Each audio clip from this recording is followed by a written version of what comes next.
দারুণ, কিন্তু তোমরা অবশ্যই ট্রাই করে দেখতে পারো। যার অনসাইট হচ্ছে কি জিউরিক। একদম রেস্টুরেন্ট স্টাইল লাগছে না? কয়েকদিন ধরে আমরা ভাবছিলাম যে কি হবে কি করা উচিত। স্যাটারডে আফটারনুন, সিরিয়াসলি আমাদের কোনো কাজ নেই আজকে। ভাবছিলাম বসে বসে একটুখানি খই ভাজা যাক, তারপর আমরা খই ভাজবো, তার থেকে বেটার কিছু করি। তবে একটা ডেজার্ট আইটেম এখন বানাচ্ছি। আমাদের লাঞ্চটাও আজকে সত্যি খুব খারাপ হয়েছে, তো এই ডেজার্টটা আশা করছি কম্পেনসেট করবে। তো আমি নিয়ে নিয়েছি কিছু গোলাপ জামুন, আর আছে কিছু ড্রাই ফ্রুটস, আর এটা হচ্ছে vanilla ice cream. It's funny how my heart is wired. It doesn't make any sense to me. But who am I to question my feelings? I'm leaving you for someone else, but it's not who you might think it is. It's someone who you're already loving. I've been over this for a long time now, and I finally know where my heart is. This is কার কার এই ডেজার্টটা দেখে tempting লাগছে আমাকে কিন্তু জানিও comment করে। যারা তোমরা ice cream লাভার তাদেরও ভালো লাগবে, আর যারা গোলাপ জামুন লাভার, দুটোকে কিন্তু আমি মিক্স করে দিয়েছি। বাড়িতে গেস্ট আসলে ডেফিনেটলি তোমরা এটা ট্রাই করে দেখতে পারো। আমি তোমাদেরকে খেয়ে জানাচ্ছি কীরকম লাগছে। অসাধারণ। I know I never meant to hurt you. I know I never meant to hurt you, but I'm in love with myself. I'm in love with good morning S S family, welcome back to the channel. স্যাটারডের পর যখন Sunday আমি ক্যামেরাটা ধরি, মনে হয় কত দিন পরে যেন আবার ব্লগিং স্টার্ট করলাম। কালকে সারাদিন ক্যামেরার কোনো কাজ ছিল না, ভেবেছিলাম আনকাটের জন্য একটা ভিডিও শ্যুট করব, কিন্তু সেটা আর হয়নি আলটিমেটলি। তো টিভি দেখে গল্প করে আড্ডা দিয়ে খেয়ে দেই কালকে সময় কেটে গেছে। তো ঠিক আছে, যেটা হয়নি সেটা নিয়ে অত ভাবার দরকার নেই। তো এখন জানো তো এই ব্লগিংটা মানে একটা অভ্যাস হয়ে গেছে, ডেলি যেন মনে হয় এটা করতেই হবে, না করলে মনে হয় ফাঁকা ফাঁকা লাগে। এ দেখো আমাদের জামা কাপড় কাচা হয়েছে, কারণটা নিশ্চয়ই বুঝে গেছো, তেনারা গেছেন উড়ে। তো আমি দেখাবো তোমাদেরকে ড্রাই ব্যালকনিটা খুব সুন্দর করে। কালকে এখানে নিচে যে সুইপার ছিল ওনাকে বললাম, এসে ভালো করে পরিষ্কার করে দিয়ে গেছে। তো দারুণ ব্যাপার, চাদর টাদর সমস্ত কিছু কাছাকাছি হয়েছে। তোমরাও আমাদেরকে অ্যাডভাইস করেছিলে, আর আমাদেরও মনে হয়েছিল যে এই নেটটার খুব প্রয়োজন, তো কালকে এটা সেট করে দেওয়া হয়েছে। সৌরভ আগের দিনকে গিয়ে কিনে আনলো, তো ভালোই এনেছে হলুদ রং। আমি নিচে গিয়ে দেখছিলাম অনেকেরই বাড়িতে এরকম জাল লাগানো আছে সবুজ রংটা, তো না ভালোই এনেছে। হলুদটা বেশি না চোখে প্যাট প্যাট করছে না, তো ভেবেছিলাম শাটার করবো, কিন্তু সৌরভ বলে তাতে অনেক বেশি সময় লাগবে, আর অবশ্যই তারপর টাকা তো লাগবেই বেশি। তো এটা এখন সস্তায় টিকাও হয়েছে, আর মোটামুটি এই জায়গাটা মানে পরিষ্কার হয়ে গেছে, অর্গানাইজ কিছু হয়নি। তো ড্রাই ব্যালকনিটা না কী করবো কি না করবো বুঝতেই পারি না, জানো তো, কোনোভাবেই আমি এটাকে অর্গানাইজ করতে পারি না, যেখানে সেখানে জিনিস পড়ে থাকে। তো ভাবছি এই সাইডটায় যদি কিছু একটা মানে chest of drawers kind of যদি রাখা যায়, তাহলে ওই ড্রয়ারের মধ্যে সমস্ত কিছু ঢুকে যাবে। জানি না কী করবো, এখানে অ্যাকচুয়ালি এতগুলো পাইপ আছে না, কীভাবে এগুলোকে মানে মেনটেন করবো বা কীভাবে অর্গানাইজ করবো সত্যি বুঝতে পারি না। মেইন যেটা আমার খারাপ লাগে, এখানে আসে কিন্তু অন্ধকার অন্ধকার লাগে না, মোটামুটি এই জায়গাটা স্পেস আছে এই কালারটার জন্য। প্রথমে ভাবছি রং করে ফেলবো, সাদা রং করলে একটুখানি ব্রাইট হবে। চলো, মোটামুটি মাসির আর কোনো সমস্যা নেই, ভালোই হয়েছে।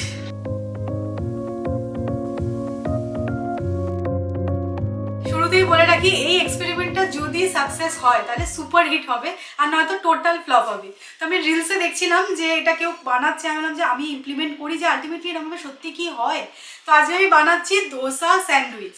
তো ওই স্যান্ডউইচ গ্রিলারটা আমার কাছে আছে, তো এর মধ্যে কিভাবে স্যান্ডউইচ বানাবো ধোসার এই ব্যাটারটা দিয়ে সেটাই দেখাবো।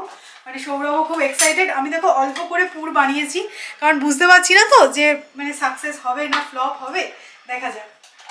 সৌমি যখন এরকম এক্সপেরিমেন্ট করেন আমি বেশ চাপ খাই, আর মনে হয় একটা ব্যাকআপ প্ল্যান রাখা উচিত ছিল। কোনো ব্যাকআপ প্ল্যান নেই। ঠিক আছে, ব্রেকফাস্ট তো চাপ নেই, বিশেষ করে চাপটা খাই ডিনারে। উফ, সুইগি যতক্ষণ অর্ডার নেবে তার মধ্যে তোমার এক্সপেরিমেন্ট কমপ্লিট করো। মানে খুব ফ্লপ হয়নি ধোসা ছাড়া, কিন্তু না না না, কোনোদিন ফ্লপ হয়নি, তাও একটা মনে মনে ভয় থাকে। আর আমার তো এরকম এক্সপেরিমেন্ট চলতেই থাকবে, তোমরা দেখো। তো দেখা যাক এটা হয় কিনা। আমি খুব এক্সাইটেড যে যদি এটা সত্যি হয় তাহলে কিন্তু যে কোনো কেউ এই ব্যাটারটা কিনে এই স্যান্ডউইচটা বানাতে পারবে। তো ব্যাটারটা জাস্ট আমি এখানে অ্যাড করে দেবো।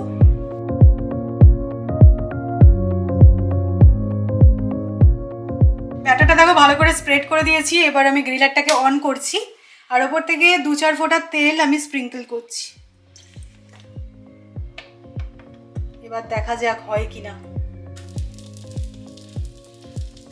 না, এটা দিয়ে যে পরিমাণ ধোঁয়া বেরোচ্ছে আমার মনে হচ্ছে গ্রিলারটা আর বেশি দিন টিকবে না। আরে কেন, এটাতে তন্দুরিও বানানো যায়, কিচ্ছু হচ্ছে না, আমি দেখে নিয়েছি, একদম পারফেক্ট আছে। আমি তোমাদেরকে হালকা করে দেখাচ্ছি, এই দেখো। আর তো হবে, মানে একটুখানি লাল লাল হবে, তারপরে বার করতে হবে। দারুণ কিন্তু, তোমরা অবশ্যই ট্রাই করে দেখতে পারো। স্যান্ডউইচের ধোসা ব্রেড কিন্তু একদম রেডি। বাহ, সুন্দরভাবে উঠেও গেল কিন্তু। দেখো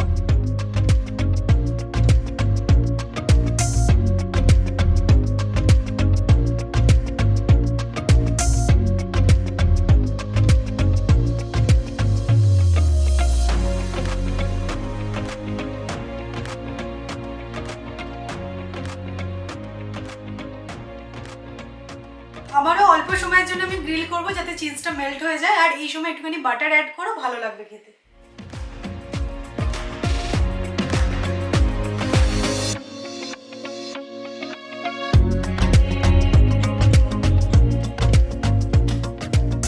অলরেডি এক কামড় হয়ে গেছে। জিনিসটা দেখতে যতটা ইনোভেটিভ হয়েছে, খেতেও ততটা ভালো হয়েছে। দেখো চিজটাও বেশ মেল্ট হয়ে যায়। খুব তো আমাকে প্যাক দিচ্ছিলে, এক্সপেরিমেন্ট করছি, ব্যাকআপ রাখতে হবে। দরকার নেই। আর ব্যাপারটা বেশ ফিলিংও হবে, আর আমার মনে হয় বেটার থেকে হেলদিও বটে।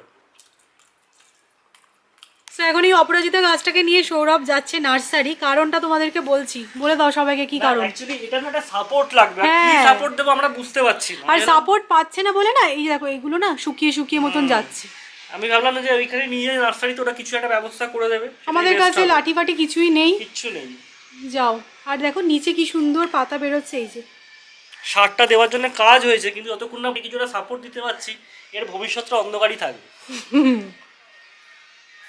আমি এই প্লান্ট নার্সারিতে চলে এসেছি, এখান থেকে আমরা সব কিছু নিই। উনি একটুখানি কাটিংও করে দিচ্ছেন গাছটা, একটুখানি সারও দিয়ে দিচ্ছে আর সাপোর্টও দিয়ে দেবে, তো গাছটা একদম ওয়েল মেনটেন থাকবে আর কি। তো দেখো এখানে কাটিং করে দিচ্ছে।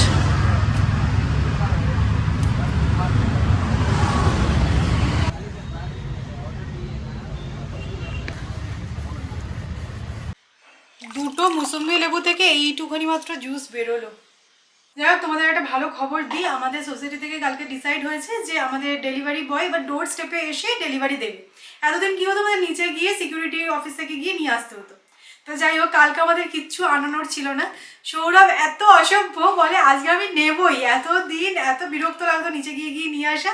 তো কালকে বার্গার আনানো, শুধুমাত্র ডোর স্টেপে ডেলিভারি একদম তাই, মানে ঘরে এসে বেল বাজিয়ে দিয়ে গেল, এটা একটা আলাদা সুখ। দেখবে যে কোনো জিনিস যখন প্রথমবার হচ্ছে তার মজাটাই আলাদা। কিচ্ছু বলবো না। কোভিড এর জন্য বন্ধ ছিল, বাট আমাদের এটা বন্ধ করে রেখে দিয়েছিল। হ্যাঁ, আমরা কতবার মানে কমপ্লেন করেছি যে এরকম ভাবে বারবার নিচে গিয়ে নেওয়া পসিবল হচ্ছে না, যে ডোর স্টেপে আসো। তো যাই হোক, ফাইনালি মনে হয় অনেকেরই প্রবলেম হচ্ছে, এবার ডোর স্টেপে ছাড়বে। কালকে রাতে জানো তো মিক্সড ভেজ বানিয়েছিলাম, কিন্তু বার্গার খাওয়ার চক্করে কেউই আর রাত্রিবেলা সেরকম ভাবে খেতে পারিনি। এই যে এতখানি মিক্সড ভেজ আছে, সৌরভ বলে রুটি বানিয়ে দেবো আজকে সকালে, রুটি আর মিক্সড ভেজ।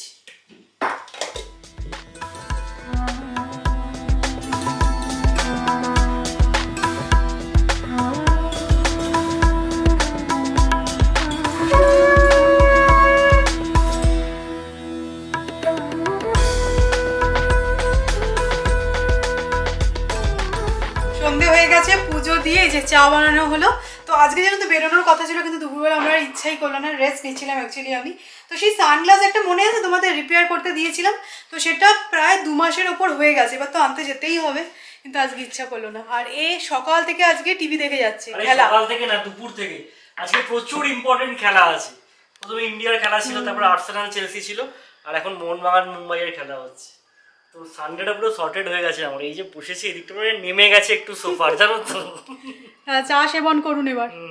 দেখো লাকিলি কিন্তু আমাদের দুজনেরই প্রচুর ঘোরার সুযোগ হয়েছে। লাস্ট 5 বছরে প্রচুর জায়গা ঘুরেছি, প্রচুর দেশ ঘুরেছি। আর যেহেতু আমরা দুজনেই ঘুরতে ভালোবাসি, তো ছুটিয়ে ঘুরেছি। তো কেউ যদি আমাদের আজকে এসে জিজ্ঞাসা করে যে চোখ বন্ধ করে এমন একটা জায়গার নাম বলো যেখানে তোমরা ফিরে যেতে চাও, তো আমার মনে হয় আমি আর সৌমি দুজনেই একটা জায়গারই নাম বলবো, আর সেটা হচ্ছে গিয়ে সুইজারল্যান্ড। মানে অনেকে বলে কাশ্মীর ভীষণ সুন্দর, কাশ্মীর যারা গেছে তাদের আর সুইজারল্যান্ড যাওয়ার প্রয়োজন নেই। বাট আমি দুটো জায়গাতেই গেছি, আর গিয়ে বলতে পারি যে কম্প্যারিজন না করাই ভালো, সুইজারল্যান্ডটাকে আলাদা করে রেখে দেওয়াটাই শ্রেষ্ঠ। তো এতগুলো কথা কেন বলছি আমি তোমাদেরকে বলি। আমার একটা প্রজেক্টের চান্স এসেছিলো, অপরচুনিটি এসেছিলো, যার অনসাইট হচ্ছে কি জুরিক। মানে আমরা দুজনেই যখন শুনেছিলাম মানে জাস্ট উই ওয়ার অস্ট্রাক। হ্যাঁ, জুরিক দারুণ ব্যাপার। আমরা গেছি Zurich, it is like a dream come true moment for us. এত সুন্দর জায়গা। বাট কী বলতো, এখন আমরা দুজনেই লাইফের এরকম একটা জায়গায় দাঁড়িয়ে আছি না, যে এখানে আমাদের ডিসিশনগুলো শুধু আমাদের কথা ভেবে নিলে হয় না, ফ্যামিলিকে কখনো কখনো প্রায়োরিটি দিতে হয়। 1 বছর আগেও তোমরা যদি আমাদের ব্লগ চেক করতে, আমার বাবা মা বলো বা সৌমির বাবা মা কিন্তু আমাদের এই পুনের ফ্ল্যাটে এসেছিলো, আমাদের গৃহপ্রবেশ ছিল, জন্মাষ্টমী সেলিব্রেট হয়েছিল। বাট এই একটা বছরে সবারই হেলথ যেটা হয় আর কি, বয়সের সাথে সাথে ডিটোরিয়েট করেছে। এখন ওরাও যে খুব একটা এদিক ওদিক করতে পারে সেটা নয়, বা ওদের কখনো হেলথে কোনো প্রবলেম হলে আমরা পাশে গিয়ে দাঁড়াতে পারবো সেরকম একটা সুযোগ ভগবান যদি দেয়, সেটা অবশ্যই আমরা নিজেদেরকে লাকি মনে করব। তাই জন্য আর কি মানে ডিসিশানগুলো নিতে গেলে এখন অনেক ভাবতে হয়, অনেক চিন্তা করতে হয়। তো অনেক চিন্তা ভাবনা আমরা দুজনেই করেছিলাম, করে উই লেট দ্যাট অপরচুনিটি গো। কারণ এখন মনে হয়েছে আমাদের, দেখো আমাদের জীবনটা এখন অনেকটাই পড়ে আছে। উই হ্যাভেন মানে ফিঙ্গার ক্রসড, ভগবানকে রেখে touch wood, we have cross the half way mark of our life still now. তো আমাদের জীবনটা অনেকটা পড়ে আছে। বাট এখন আমার মনে হয়েছে ফ্যামিলির কথা চিন্তা করাটা অনেক বেশি ইম্পর্টেন্ট, তাদের আপদে বিপদে পাশে গিয়ে দাঁড়ানোটা অনেক বেশি ইম্পর্টেন্ট।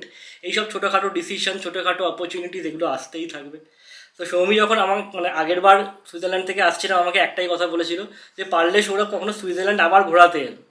ঠিক আছে, এবার একটা সুযোগ এসেছিলো, হলো না, কাজের সূত্রে যাওয়া, পরে কোনো দিন হবে আবার। সুইজারল্যান্ড হবে না তো অন্য জায়গাও হবে, বাট সুইজারল্যান্ডও হবে আর কি। তোমাদের সাথে ভাবলাম এটা শেয়ার করি। চা খেতে খেতে রোজই একটুখানি গল্প করতে তোমাদের সাথে মন করে। না, সিরিয়াসলি বলছি, পারলে আজকের এই ভিডিওটা সেভ করে রেখো, কারণ কালকে যে ডেজার্ট আইটেমটা আমি বানিয়েছিলাম, আমি চাই তোমরা ওটা একবার ট্রাই করো। আর আমার মনে হয় শীতকালে ডেজার্ট মানে আইসক্রিম খাওয়ার মজাটাই আলাদা। আর আজকে সকালবেলা যে এক্সপেরিমেন্টাল ডিশটা ছিল ধোসা স্যান্ডউইচ, মাস্ট ট্রাই, মানে ওরা তোমাদের ট্রাই করতেই হবে। আর এখন আমি যেটা বানাচ্ছি চিকেন ঘি রোস্ট, সেটাও ট্রাই করতে পারো। মানে আজকের এই ভিডিও কিন্তু খুব সুন্দর সুন্দর সিম্পল একদম, কিন্তু ভালো ভালো রেসিপি আছে। তো খুব বেশি খাটুনিও নেই, কিন্তু ভালো রান্না হয়ে যাবে। তো সেরকমই একটা রান্না এটা। তোমরা অনেকেই দেখলাম তেহারি বানিয়েছো আর আমাকে ছবি পাঠিয়েছো ইনস্টাগ্রামে। আমার খুব ভালো লাগে যে আমাকে বিলিভ করে তোমরা বানাও এই খাবারগুলো। আর আমি জানি অনেকেই আমার মতন আছো, রান্না করতে ভালোবাসো বা আমার থেকে আইডিয়া নিয়ে রান্না করো। তো সেদিনকে তেহারির জন্য আমি 2-4টে আর কি চিকেন নিয়েছিলাম, কিছুটা চিকেন বেঁচে আছে, তো সেটা দিয়েই আজকে ঘি রোস্ট বানাবো। আর আমার প্রসেসে বানাচ্ছি একদমই। তার মধ্যে যেহেতু এখন শীতকাল, একটু ধনেপাতার ফ্লেভারও দেওয়ার চেষ্টা করবো। সো চিকেন ঘি রোস্ট বানানোর জন্য আমি কিন্তু একটা পেস্ট বানাচ্ছি, আর তার জন্য অ্যাড করছি আমি ধনেপাতা, পেঁয়াজ, টমেটো, আদা, রসুন আর কাঁচা লঙ্কা। আর একই সাথে এর মধ্যে দিয়ে দিচ্ছি 1 চামচ টক দই। এইবারে জাস্ট এটাকে ব্লেন্ড করে নেব। চিকেনটা অলরেডি কিন্তু আমি লেমন জুস দিয়ে ম্যারিনেট করে রেখেছি। এবার এই পেস্টটাও অ্যাড করে দিলাম। অল্প একটু হলুদ গুঁড়ো, জিরে গুঁড়ো আর গোলমরিচ গুঁড়ো অ্যাড করলাম। এখানে একটু বেসন আমি ড্রাই রোস্ট করছি।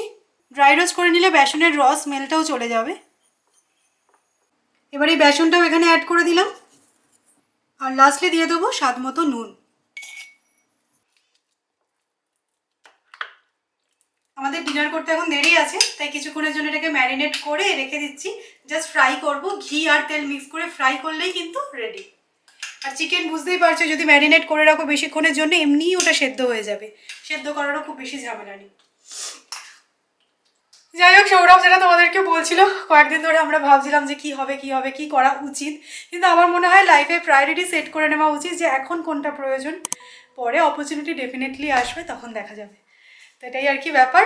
চলো আর লেট করবো না, আজ একটুখানি তাড়াতাড়ি খেয়ে দিয়ে শুয়ে পড়ার প্ল্যান আছে। কারণ আমাকে জানো তো ডাক্তার বলেইছে যে একটুখানি আর্লি শোয়ার চেষ্টা করবো, কারণ মানে ওই ডাক্তারের সাথে আমরা পুরো ফ্যামিলিয়ার।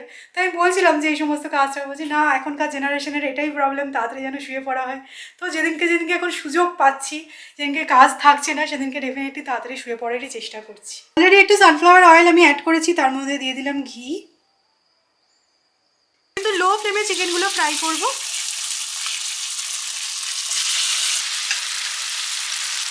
আমি কিন্তু লিডটা দিয়ে ভালো করে কুক করে নিয়েছি চিকেনটা।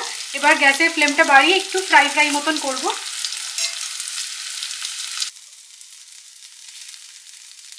আমরা কিন্তু এটা as it is as a starter খেতে পারো, কিন্তু যেহেতু আজকে আমরা ডিনারে খাচ্ছি, সো এই যে গ্রেভিটা বেঁচেছে, গ্রেভিটা আমি এর মধ্যে অ্যাড করে কিছুক্ষণ ফ্রাই করে নেবো, আর তারপরে চিকেনের পিসগুলো অ্যাড করে দেবো। এটা একদম ড্রাই রেখেছি, জল অ্যাড করিনি। এবার চিকেনটা দিয়ে দেবো।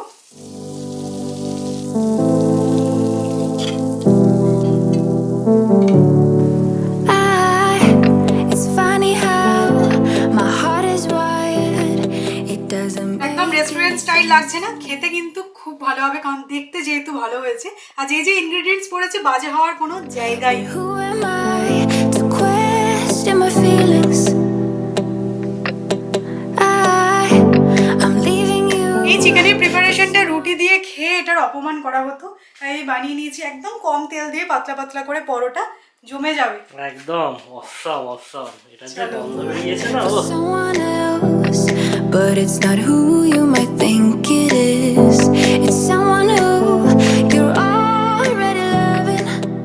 তো চলো, কালকে আবার তোমাদের সাথে দেখা হচ্ছে একটা নতুন ব্লগে। আজকের ব্লগটা যদি ভালো লাগে লাইক করো, শেয়ার করো, প্লিজ সাবস্ক্রাইব করো। আমি তাড়াতাড়ি করছি কেন বলো তো, ব্যাটারিটা অলমোস্ট ডাউন। তো কালকে আবার দেখা হবে। Over this for a long time now, and I finally know where my heart is. This is our last.